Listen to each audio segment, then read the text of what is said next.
అద్భుతమైన గాత్రంతో పాటు అందం కూడా సొంతం చేసుకున్న అరుదైన గాయని సునీత.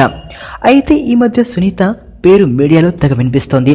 సునీత ఓ దర్శకుడితో క్లోజ్గా ఉన్నట్లు, ఓ రాజకీయ నేతతో సన్నిహితంగా మెలుగుతున్నట్లు, తన భర్తకు విడాకులు ఇచ్చేసినట్లు వార్తలు గుప్పుమన్నాయి.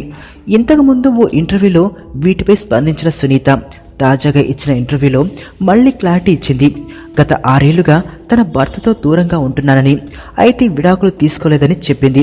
కుటుంబాన్ని పట్టించుకుని భర్తతో కలిసిమెలిసి ఉండలేనని, అంత సహనం తనకు లేదని నిర్మోహమాటంగానే చెప్పింది సునీత.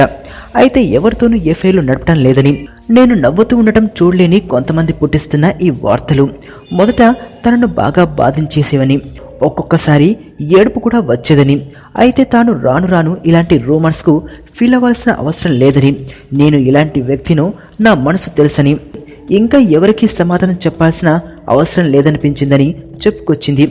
అలాగే మళ్ళీ పెళ్లి చేసుకునే ఉద్దేశం కూడా తనకు లేదని స్పష్టం చేసింది సునీత.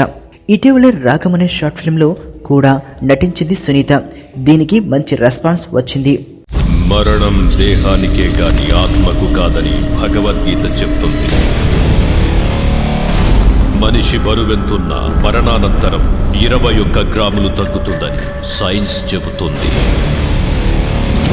అంటే ఆ 21 గ్రామ్స్ బరువు